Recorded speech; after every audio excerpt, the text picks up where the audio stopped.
श्रीहरिकृष्णाय घनश्यामाय नीलकण्ठाय सरयुदासाय नमो नमः।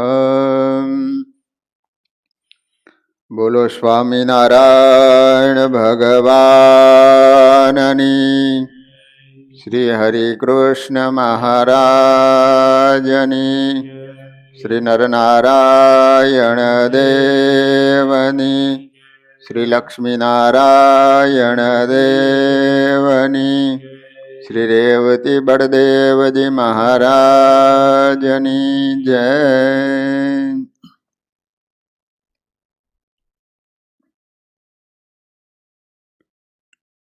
इष्टदेव श्री स्वामीनारायण महाप्रभुजी, श्रीजी महाराजना लाडीला दरेक हरिभक्तों ने घणा भावथी जय स्वामीनारायण। वाला भक्तजनों, अपने मावा भगतनु चरित्र श्रवण करी रह्या छीए। क्या गामना हता? थाणा गालोड नामना જેતપુરની બાજુમાં ગામ આવેલું છે। મુક્તાનંદ સ્વામીનો યોગ થતા પહેલાં તો રામનું ભજન કરતા હતા, પછી સ્વામિનારાયણ ભગવાનના ભગત બની ગયા। પણ એવા ભગત બન્યા કે ધીમે ધીમે વ્યવહારમાંથી પ્રવૃત્તિ ઓછી કરી નાખી। એ બાકી તો અખંડ મહારાજનું ભજન કરે, મૂર્તિનું ધ્યાન કરવામાં સમય વ્યતીત કરે। પોતે ઘરના સુખી હોવા છતાં ભોજનમાં ફક્ત છાશ રોટલો અગર ખીચડી સિવાય બીજું કાંઈ લેતા નહીં। નકર પોતે સુખી હતા, દરરોજ જે જમવું એ મળતું, છતાંય પણ બાજરાનો રોટલો અને છાશ જ।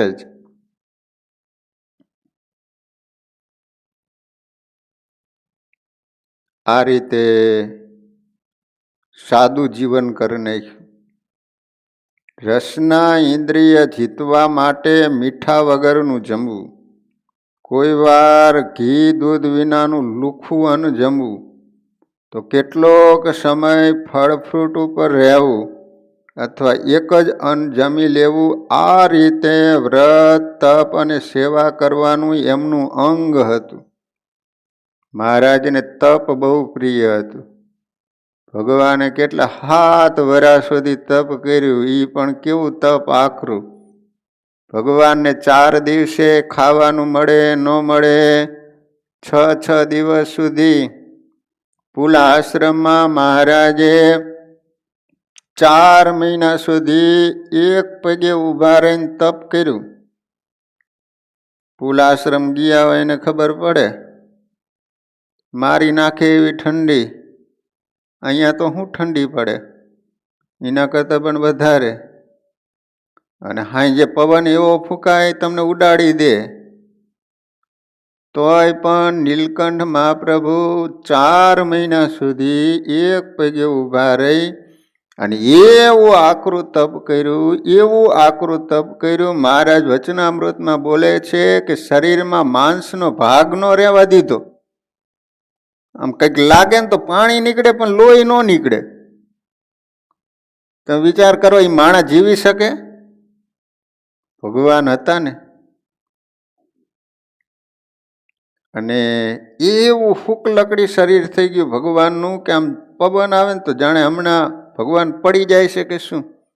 અને એ વખતે દિવ્ય સ્વરૂપે ધર્મદેવ અને ભક્તિ માતા બાજુમાં ઊભા રહ્યા કે દીકરો પડી ન જાય તો ઝાલી રાખવા માટે।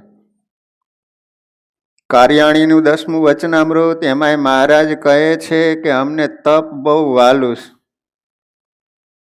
થોડુંક તપ કરે ને તો આમેય શરીર સારું રહે।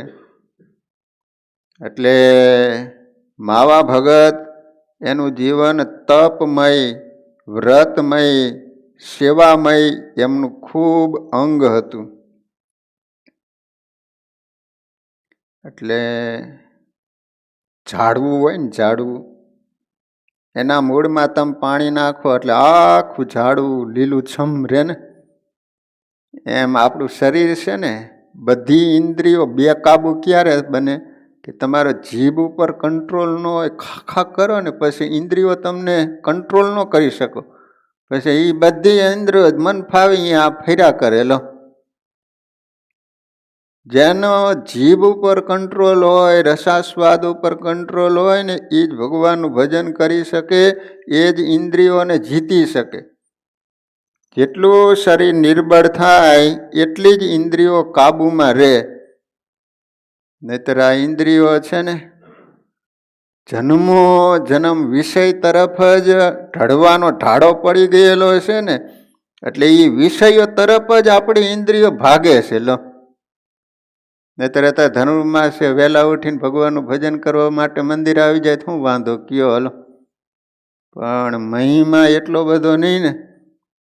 ગુણાતીતાનંદ સ્વામી કે આ તો લોઠાએ ભગવાનનું ભજન કરાવીએ ત્યારે માન ભગવાનનું ભજન કરે. લો, ઓલું પૂછલેલ ઢોર હોય ને એને જ્યાં સુધી આમ પકડી રાખો ને ત્યાં સુધી ઊભું રહે, જેવો તમે ટેકો લે એટલે ભૂ લેકા પડે. એમ આપણો સત્સંગ એવો મારી મચોડીને કઈ ત્યારે આવે. લો, એટલે ગુણાતીતાનંદ સ્વામી કે આ તો લોઠાએ ભગવાન ભજાવીએ ત્યારે ભગવાન ભજે, બાકી પોતાની મેળે કેટલા ભગવાનનું ભજન કરે. એ ગુણાતીતાનંદ સ્વામી કે વીછી કર્યો હોય તો આખી રાત જાગે, ઝાડા થઈ ગયા હોય તો આખી રાત જાગે, ગમે એવી શિયાળામાં કડકડતી ઠંડી હોય ને તો એમાં હાલે. એ માણાને વિષયની તલપ લાગી હોય ને તો આખી રાત જાગે. તમે જુઓ છો ને, વિષય માટે માણસો આખી રાત જાગે. બોલો, ઓલા સંબંધ થઈ ગયા ને પછી મોબાઈલના બિલ વધી જાય. બોલો, મેં તો એક જુવાનિયાને પૂછ્યું કે આ 4-4, 5-5 કલાક વાતું કરો, તમે શું વાતું કરે? સ્વામી શું એમાં રહેવા આવે તમને ન ખબર હોય કે લો, માણાને વિષયની તલપ લાગે તો આખી રાત જાગે. બોલો, ચોર લોકો ધન મેળવવા માટે આખી રાત જાગે. ગુણાતીતાનંદ સ્વામી કોઈ ભગવાન ભજવા માટે આખી રાત જાગે? એવી તલબ લાગે ને તો સમજવાનું કે આપણને ભગવાનનો મહિમા જાગ્યો કહેવાય. ભગવાન વિના રહી ન શકે. મહિમા જાગ્યો હોય ને તો એને મેળવવા માટે રાત્રિ દિવસ મહેનત કરે. તો અહીંયા માવા ભગત પોતાને ઘેર સાધુઓ કે સત્સંગીઓ આવે તો એનું વાલા મહેમાનથી પણ અધિક સન્માન કરતા. આને અધિક સત્સંગને માયનો કહેવાય. પોતાના હગાવાલા મહેમાનો આવે એના કરતાં પણ સાધુને વિશેષ માનતા અને અધિક સન્માન કરતા. જુનાગઢમાં શિખરબંધ મંદિર થયું ત્યારથી હર વખત ત્યાં જઈને ખૂબ સેવા કરતા. ગુણાતીતાનંદ સ્વામીનો વારંવાર સમાગમ કરી દ્રઢ સાંખ્ય જ્ઞાન મેળવ્યું હતું. સાંખ્ય છે એ આંખ છે. સાંખ્ય જ્ઞાન એટલે ભગવાન સિવાય આખું જગત એને ખોટું થઈ જાય. સાંખ્ય જ્ઞાન જેને થાય ને એને ભગવાન સિવાય આખું જગત ખોટું થઈ જાય. પોતાના ઘરમાં નાના મોટા સૌને આગ્રહપૂર્વક એવો ઢાળ પાડી દીધો હતો કે બધા વહેલા ઉઠી સ્નાન, ધ્યાન, પૂજા પાઠ અને ભજન ભક્તિમાં 2 કલાકનો સમય વિતાવતા. ઘરના જેટલા સભ્યો હતા બધાને ઢાળો પાડી દીધો વહેલા ઉઠવાનું બધાએ. બોલો, બહેનો તો વહેલા જાગી જાય પણ આ પતિદેવ સૂતા હોય. પછી ઘણી વાર મગજ જાય ને તો પાણી છાંટે. આને તો એમ થાય કે ટ્રમ્પની જગ્યાએ મારો અભિષેક થાય છે.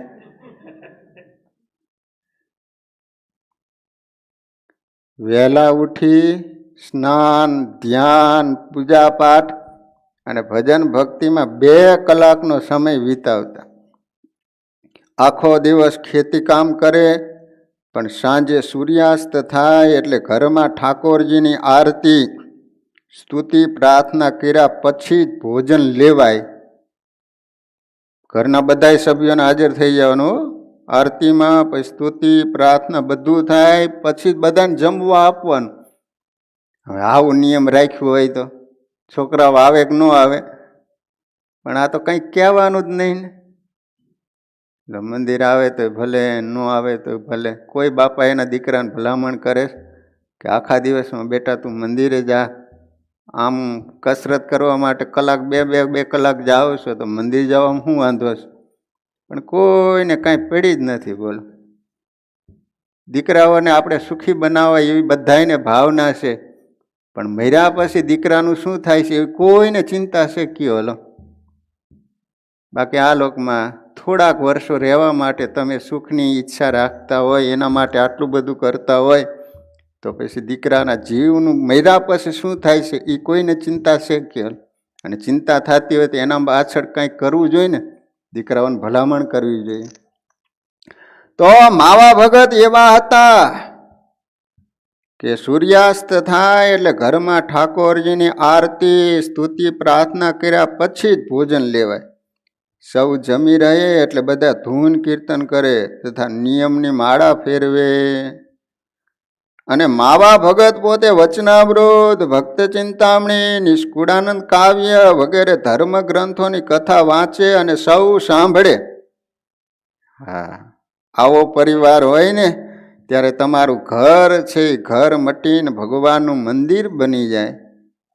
દાદા ખાચરના પરિવારનો નિયમ હતું, એ સાંજનો સમય થાય પોતે દરબાર ગામ ધણી હોવા છતાં સત્સંગી જીવન એમ બોલે છે કે અભલ ખાચરનો પરિવાર સાંજે બધા ભેગા થઈ નાનો એવો દાદો એને ભગવદ્ ગીતા આપે અને દાદા ખાચર ભગવદ્ ગીતા વાંચે અને આખા ઘરના સભ્યો સાંભળે. એ વખતે તો સ્વામિનારાયણ ભગવાનની એમને ઓળખાણી ન થઈ. એ કેવો પરિવાર હશે, કેટલો ધાર્મિક પરિવાર હશે કે સાંજે બધાય પરવારી અને પછી ભગવાનની કથા કરતા. પોતે સામેથી પ્રશ્નો પૂછી બધાને ધર્મ નિયમનું મહત્વ સમજાવે.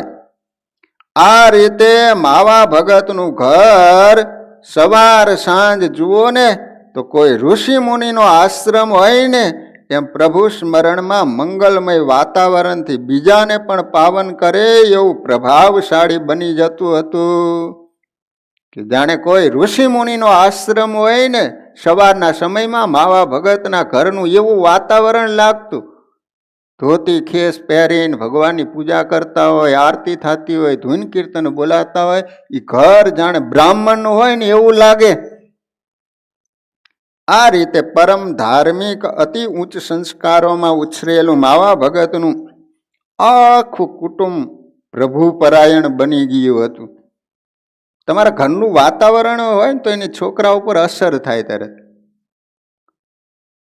પણ મા બાપમાં હોય તો છોકરાઓમાં આવે ને. કહેતા નથી કે કુવામાં હોય તો અવાડામાં આવે. એટલે મા બાપ જેટલા ધર્મ નિયમમાં રહે, જેટલું ભગવાનનું ભજન કરે, પૂજા પાઠ કરતા હોય તો એ પ્રમાણે દીકરાઓમાં આવે. વાતાવરણની ઘણી બધી માણસ ઉપર અસર થતી હોય છે. એમની બહેનો દીકરીઓ જ્યાં જ્યાં ગયા ત્યાં અતિશય મુશ્કેલીમાં પણ સત્સંગ રાખ્યો હતો. એટલું જ નહીં પણ સત્સંગનો પ્રચાર પણ કર્યો હતો. એને બહેનો પણ હોય, દીકરીઓ પણ હશે તો પછી સામા પક્ષમાં ગઈ હોય તો અહીંયા ઘણી વાર સત્સંગી ન હોય. ગમે એટલી મુશ્કેલી પડીને પણ મા બાપના સંસ્કારો હતા એટલે દીકરીઓએ સત્સંગ છોડ્યો નહીં. એટલું જ નહીં, ત્યાં જઈ પણ આખા ગામ સત્સંગના રંગે રંગી નાખ્યા. ગ્રહસ્થાશ્રમમાં રહીને પણ ત્યાગાશ્રમના જેવું જીવન ગાળતા માવા ભગતના છોકરાઓ જ્યારે વ્યવહાર કુશળ થયા ત્યારે સંસારનો ત્યાગ કરી જુનાગઢ મંદિરમાં સદગુરુ ગુણાતીતાનંદ સ્વામી પાસે પાર્ષદ થઈને રહ્યા હતા. બસ દીકરાઓને સોંપી દીધું, સ્વામીની સેવામાં આવી ગયા જુનાગઢમાં. સ્વામીની આજ્ઞા પ્રમાણે સેવા કરતા. ધ્યાન ભજનનું તો પ્રથમથી જ અંગ હતું એટલે એવો નિયમિત રીતે કરતા જ હતા. પરંતુ મંદિરમાં આવ્યા પછી સ્વામીનો સમાગમ કથા વાર્તામાં વિશેષપણે ધ્યાન આપતા. કારણ કે એકાંતમાં બેસી એકલા જ ધ્યાન ભજન કરવું એના કરતાં સત્પુરુષોના સમૂહમાં રહીને કથા વાર્તા સાંભળવી તથા બ્રહ્મનિષ્ઠ સંતોનો સમાગમ કરવો ને એ અતિ અધિક છે. જો પોતાની મેળાએ કરવું ને એના કરતાં કોઈક મોટા પુરુષો કહે ને એ પ્રમાણે કરવું ને એ અધિક છે. ગુણાતીતાનંદ સ્વામી કહે પોતાની મેળે તો ભલે 5 જણાનું કામ કરતો હોય પણ મોટા પુરુષની આજ્ઞાએ ભલે બીજો ફૂઈ રહેતો હોય ને તો ઓલા કરતા શ્રેષ્ઠ છે. કારણ કે ઓલું મન ધાર્યું કરવાનો સ્વભાવ છે ને, જો એમાંથી કોઈ ના પાડે તરત થઈ જાય. એટલા માટે ઓલો શ્રેષ્ઠ છે. કારણ કે મનને મારીને મોટા પુરુષ કહે એ પ્રમાણે કરે છે ને એટલે એ શ્રેષ્ઠ છે. આ પ્રમાણે શ્રીજી અને મોટા સંતનો મુખ્ય સિદ્ધાંત છે તે માવા ભગત જાણતા હતા. તેથી સ્વામીનો સમાગમ કરી દોષ સ્વભાવ પ્રકૃતિ ટળે તથા માયિક આસક્તિ અને વાસના નિર્મૂળ થાય તેને માટે બરાબર સાવધાન થઈને આત્મનિરીક્ષણ કરી પોતાનામાં જે બાબતમાં ખોટ ખામી જણાય ને એ દૂર કરતા. માણસ ગમે તેવો જ્ઞાની ધ્યાની તપસ્વી કે વિદ્વાન હોય પણ પોતાનો દોષ ટાળવો, સ્વભાવ પ્રકૃતિ છોડવી, માયિક વસ્તુ પદાર્થો કે સગા કુટુંબમાંથી આસક્તિ ટાળવી આ મહાકાર્યો અતિ અઘરા છે. જીવનના અંત સુધી ખરેખરી કાળજી હોય ને તો જ એમાં પૂરી સફળતા મેળવી શકાય છે. પૂર્વનો ઇતિહાસ તપાસીએ ને તો હજી ઇન્દ્રિયોને પૂરા વશ નહીં કરી શકેલા મુમુક્ષુએ કેટલી મોટી સાવધાની રાખવી ઘટે તે સૌ કોઈએ ખૂબ વિચારવું જોઈએ. તમે મોટા મોટાના ઇતિહાસ પણ જુઓ. જો સાવધાનીમાં 2 સાવધ બન્યા તો માયાએ એવી થપાટ મારી કે જિંદગી પર્યંત ઊભા ન થઈ શક્યા. લો, ભરતજી ચક્રવર્તી સમ્રાટ હોવા છતાંય બધું ત્યાગીને પુલા આશ્રમમાં ભગવાનનું ભજન કરવા ગયા પણ જરાક 2 સાવધાન બન્યા તો માયાએ કેવો લાગ જોયો. ક્યાંય આસક્તિ ન થઈ, પશુના બચ્ચામાં આસક્તિ થઈ. એને કારણે 3 જન્મની સજા ફટકારી. માવા ભગતનું જીવન મુમુક્ષુ માટે માર્ગદર્શક છે. તેઓ ધર્મ જ્ઞાન સંબંધી અસરકારક વાતો કરતા. એમની વાણીમાં સ્વાભાવિક રીતે હાસ્યરસ રહેતો હતો. વાણી એવી કે સામાન્ય માણસોને આમ ઉતરી જાય અને પાછા વાતો કરે તો એમાં સહેજે હાસ્યરસ આવે. આમ રમૂજ કરતા કરતા વાતો કરતા જાય.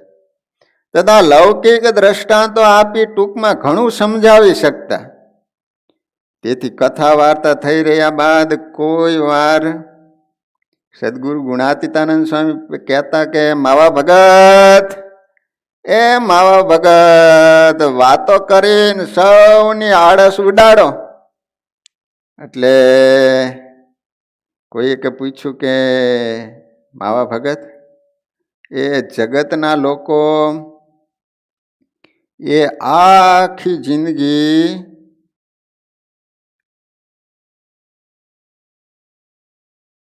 આખી શું કરતા હશે? શું પૂછ્યું? માવા ભગત, જગતના લોકો જિંદગી આખી શું કરતા હશે? સમજવા છતાં પ્રભુ કેમ નહીં ભજતા હોય? આવ્યું ને આપણા ઉપર. આપણે બધા સમજીએ, હું સમજુ છું, તમે સમજો છો, છતાંય ભગવાન ભજતા નહીં હોય કેમ? પ્રભુ દયા કરે તો એનું સારું થાય એવું છે. આ પ્રશ્નનો જવાબ તેઓ આ રીતે આપતા કે માણા આખી જિંદગી શું કરે છે? બહુ સરસ મજાની વાત આવે છે. માવા ભગત જે જવાબ આપે છે ને, આવા તો મોટા મોટા સદગુરુઓ પણ ન આપી શકે ને. એક ગ્રહસ્થાશ્રમી જવાબ આપે છે. જો માવા ભગત શું કે, એ ધાનની તો ધૂળ બનાવે, ધૂળમાંથી કરે ધાન. ધાનની તો ધૂળ બનાવે અને ધૂળમાંથી કરે ધાન. કુટુંબ અર્થે જીવન ગાળે એમાં ક્યાંથી ભજે ભગવાન. અજ્ઞાન આળસુ ને સ્વાર્થી વિષય વ્યસનમાં તાન. જીવ મુમાલી જગતનો એમાં શું કરે ભગવાન. પૂજા પાઠ બહુ જ કરે, કરે તપ તીર્થ સ્નાન, પણ આસક્તિ છૂટે નહીં તો ક્યાંથી મળે ભગવાન. પંચ વિષયને પૂરા તજે, કરે પ્રભુ પર પ્યાર. આસક્તિ ટાળે ઉરથી, તરે અસાર સંસાર. ધાનની તો ધૂળ બનાવે, ધૂળમાંથી કરે ધાન. જો આપણે ધાન કરીએ છીએ એ પાછા ખાઈને પાછી ધૂળ થાય, એમાંથી પાછું ધાન કરીએ. આખી જિંદગી યાદ કરવાનું ને કયો કુટુંબ અર્થે જીવન ગાળે, એટલે ક્યાંથી ભજે ભગવાન. પાછો અજ્ઞાની, આળસુ અને સ્વાર્થી. અજ્ઞાન જ્ઞાન નથી ને, પછી આળસુ. આળસુ અને પ્રમાદી બેમાં ફેર છે. પ્રમાદી કોને કહેવાય ખબર છે? કરવાનું હોય કરે નહીં, ન કરવાનું હોય ને કરે ને પ્રમાદી કહેવાય. દાખલા તરીકે સાંજનો સમય થાય, મહારાજે શિક્ષાપત્રીમાં લખ્યું કે ભગવાનના મંદિરે જાવું, પણ એ સમયે મંદિરે ન જાય, ઘરે હોય ભગવાનની આરતી ન કરે ને બેઠો બેઠો ટીવી જોવે ને એને પ્રમાદી કહેવાય. પણ આળસુ કોને કહેવાય ખબર છે? આળસુ એને કહેવાય કે એને હારું કે નરસું કંઈ પણ કરવું ગમે નહીં, એ સૂતો જ રહે, બેઠો જ રહે, એને કહેવાય આળસુ. જેને કંઈ પણ કરવું ન ગમે એ સૂતો હોય ને, આપણે એમ કહીએ કે તું ખાઈ લે, ના મને સુવા દો, એને આળસુ કહેવાય. એક ગામમાં તો આળસુનું મંડળ હાલતું હતું. આળસુનું મંડળ હો. તો એનો જે પ્રમુખ હોય એ કેટલો આળસુ હોય ત્યારે જ એને પ્રમુખ બનાવ્યો હોય. મંડળમાં બધાયથી આળસુ હોય તો જ એને પ્રમુખ બનાવાય ને. એમાં બન્યું એવું કે પ્રમુખ કાર લઈને જતો હતો ને, તો 100ની સ્પીડે કાર. ઓલા બધા આળસુ હતા એમાંથી એકાદ બે જોઈ ગયા કે આ પ્રમુખ બની નિયમનો ભંગ કર્યો. પ્રમુખ બનીને આટલી બધી કાર જ કેમ ચલાવાય? આપણે આટલી નથી ચલાવતા ને આ પ્રમુખ બની નિયમનો ભંગ કરે, એટલે આપણે કહેવું જોઈએ. તેને વાત કરી કે એ પ્રમુખ બનીને તે નિયમનો ભંગ કર્યો. કાલે અમે જોયું કે તું 100ની સ્પીડે કાર જવા દેતો રમરમાણ કરતો. તો કહે છે કે જો હું રહ્યો તમારા બધાનો પ્રમુખ, બન્યું એવું કે લીવર ઉપર પગ દીધો એટલે આળસુ, એટલે એ એમને એમ રહી ગયો, એટલે કાર એમને એમ હાલી ગઈ. બોલો,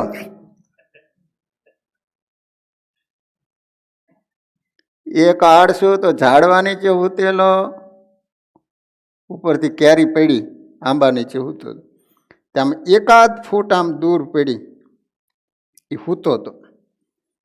તો અહીંયાથી કેરી લીધી નહીં. એમાં બરાબર રસ્તામાંથી એક ભાઈ નીકળ્યા એટલે એને બોલાવ્યો, એ ભાઈ અહીંયા આવો જોઈએ. તે ઊંટવાળાને એમ થયું કે આ માંદો હશે, એટલે કાંઈક સેવાની જરૂર હશે, કંઈક થયું હશે. તે ભાઈ ઊંટને નીચે બેસાડ્યું ને ભાઈ પાસે આવ્યા, બોલો તમારે શું સેવા મારી જરૂર છે? તો કે કાંઈ નહીં, આ બાજુમાં કેરી પડી છે ને તે આપો ને. એ વિચાર કરે કે આમ થોડોક લાંબો હાથ કર્યો હોય ને તોય કેરી હાથમાં આવી જાય ને, એને બદલે ઊંટ ઉપરથી ઉતારીને મને અહીંયા બોલાયો. મગજ ગયો ને 2 લાફા ચોડી દીધા.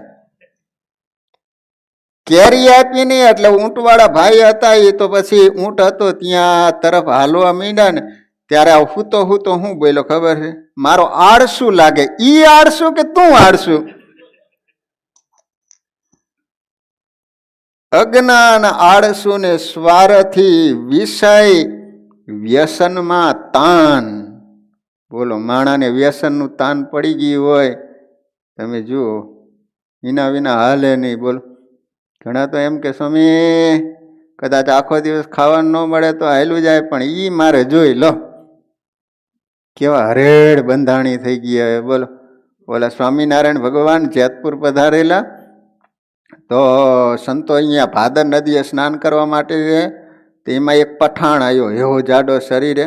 તો એ સ્નાન કરવું તો એટલે કપડાં ઉતારીને સ્નાન કરવા માટે ગયો. તે સંતોની નજર ગઈ તો શરીર ઉપર આમ ચાંદા પડેલા, આમ કોઈકે ડામ દીધા હોય ને આખા શરીરમાં હો. તે સંતોએ પૂછ્યું કે ભાઈ આ રોગ તમને કયા પ્રકારનો થયો? અમે જિંદગીમાં આવો રોગ જોયો નથી, આવા સાના ચાંદા પડી ગયા. જો અમારા ભેગા એક સંત વૈદ છે તો કહે છે કે જો મારા ગુરુ છે ને એનો એવો ઉગ્ર સ્વભાવ છે અને મારો છે ને ભૂલકનો સ્વભાવ છે. મારા ગુરુ મને એકવાર કામ બતાવે પછી હું ભૂલી જાઉં, પછી બીજી વાર મારા ગુરુ કહે નહીં, સગડી બાજુમાં જ રાખે ને એમાં ચીપીઓ હોય ને ગરમ ગરમ હોય જ, એ સીધો મને અડાડે ને તમને લાઈટ થઈ જાય, ગુરુ મહારાજે આ કામ બતાવ્યું હતું. ઓહો, દયા વિનાનો તારો આવો ગુરુ, એ ચીપિયાના ડામ દે, એના કરતાં એ ગુરુને છોડીને અમારે ભેગો આવતો જ દરરોજ મગજના લાડવા ખાવાના, ભગવાનનું ભજન કરવાનું, હે ગામડામાં ફરવાની, બીજી કોઈ ચિંતા નહીં.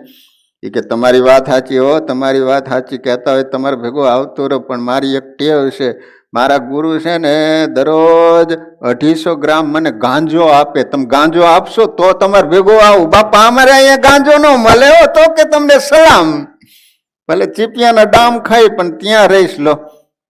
એટલે વિષય વ્યસનમાં તાન, જીવ મુવાલી જગતનો, એમાં શું કરે ભગવાન. એટલે માવા ભગત આવી રમૂજભરી વાતો કરે અને બધાને ઉપદેશ આપતા. તો વાલા ભક્તજનો, કથાનો સમય અહીંયા પૂરો થઈ ગયો. બાકીની માવા ભગતની કથા આપણે કાલે શ્રવણ કરીશું. આજની ધૂન અક્ષર નિવાસી નિમેશભાઈ નટુભાઈ નડિયાદ, ઉંમર એમની 32 વર્ષની, આજે ધામમાં ગયા. ઓહો, 32 વર્ષની ઉંમરે, નાની ઉંમરમાં ભગવાનના ધામમાં જતા રહ્યા. ભગવાનને પ્રાર્થના કરીએ કે નિમેશભાઈને મહારાજ મૂર્તિનું સુખ આપે અને એના પરિવારમાં બહુ મોટું દુઃખ આવી પડ્યું, ભગવાન એમને દુઃખ સહન કરવાની ધીરજ આપે. તો અત્યારે આપણે થાળ ને ધૂન જે કાંઈ થયું એ સારું પુણ્ય નિમેશભાઈના આત્માને અર્પણ કરીએ. અત્યારે ભગવાનનો થાળ.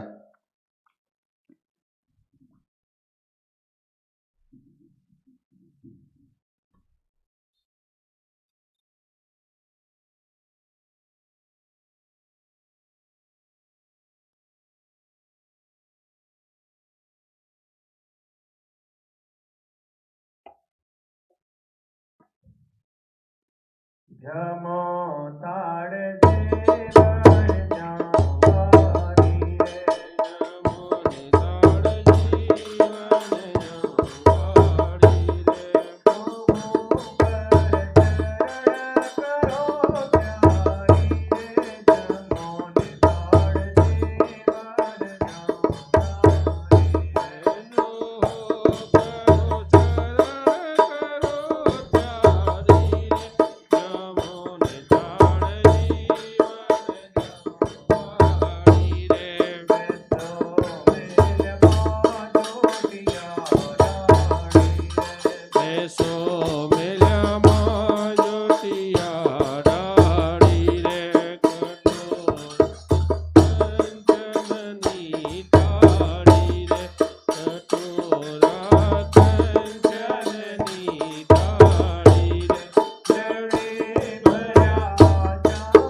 જડું કર લાવે ચડું કરું લાવી હું જડ જારી રે લાયચી લવિંગ સોપારી એ લાયચી લવિંગ સોપારી રે પાન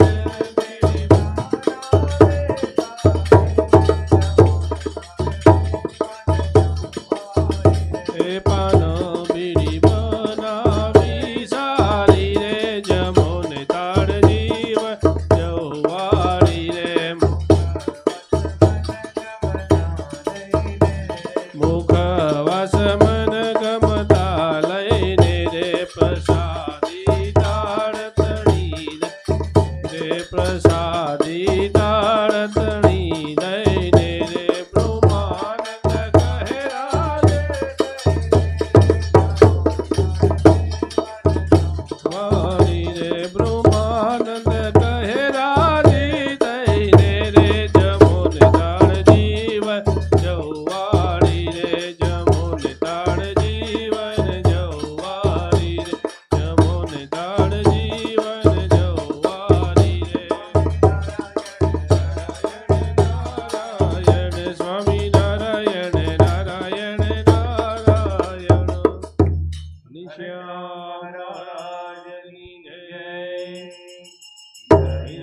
સદગુરુ સ્વામી પ્રભુ જય સદગુરુ સ્વામી સહજાનંદ દયાળુ સહજાનંદ દયાળુ ધનવંત નામી પ્રભુ જય સદગુરુ સ્વામી ચરણ સરોજ તમારા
વિશ્વેશ છો સકળ વિશ્વતણા વિધાતા દાતા તમે સકળ મંગલ શાંતિ દાતા માટે તમારું કરુણા નિધિ સત્ય નામો સાષ્ટાંગ નાદ તમને કરો પ્રણામો અજ્ઞાન પાસ કરુણા કરી કાપી નાખો નિત્ય પ્રભુ તવ પદે મમ વૃત્તિ રાખો ભક્તોનું પાલન કરો પ્રભુ સર્વયામો સાષ્ટાંગનાથ તમને કરો પ્રણામો જે ઉત્પત્તિ દદાસુ તે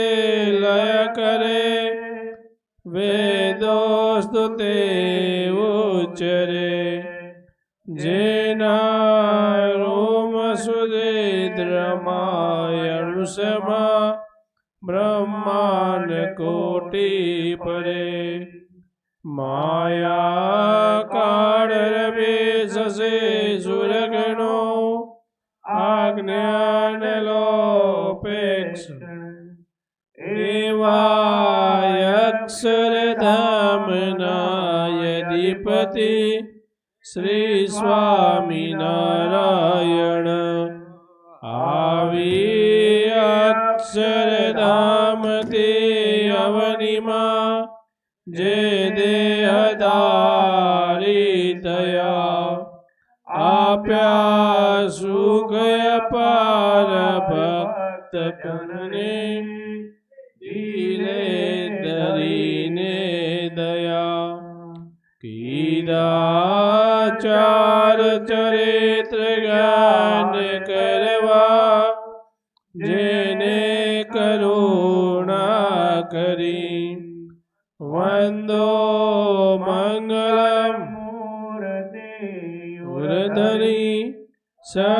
સર્વોપરી શ્રી હરિ જન્મ્યા કૌશલ દેશ વેશ બટુનો લૈતે તમાઈ પર્યા પ્રમાનંદ મળ્યા સધર્મ ચલવ્યો યજ્ઞાની મોટા કર્યા મોટા ધામ રચ્યા રહ્યા ગઢપુરે દેશ ગાદી કરી અંતર ધ્યાન તયા લીલા હરિતણી સંશેતમાં ઉચ્ચ ત્વમેવ માતા જ પિતા તમેવ તમેવ બંધો જગકા તમેવ તમેવ વિદ્યા દ્રવિણાં તમેવ તમેવ સર્વ મમ દેવ દેવ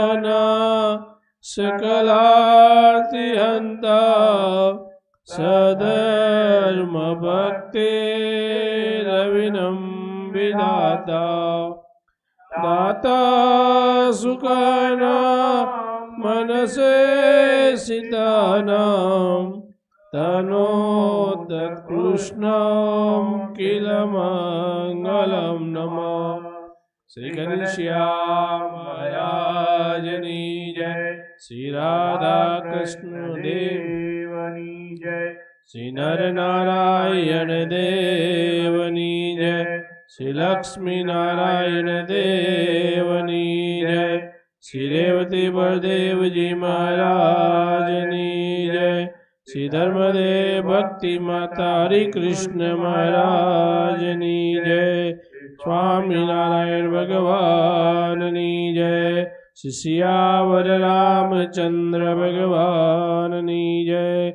શ્રી સૂર્યનારાયણ દેવની જય શિમાપતિ મહાદેવની જય શિવમિયા માત કી જય શ્રી વિઘ્ન નાયક દેવની જય શ્રી કષ્ટભંજન હનુમાનજી મહારાજની જય શ્રી 500 પરમહંસની જય આદિ આચાર્ય શ્રી અયોધ્યા પ્રસાદજી મહારાજની